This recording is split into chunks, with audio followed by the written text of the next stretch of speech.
కలకలలాడగా కరువు కాటకాలలో మధుమాయం చేయగా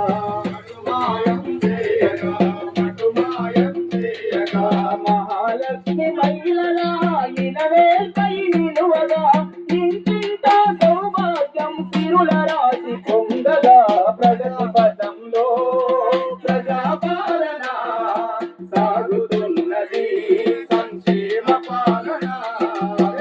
కట్టను చీల్చి పల్లె కాంతులు వెదజల్లగా యువజ్యోతై సర్కారు చాటీలు మోసగా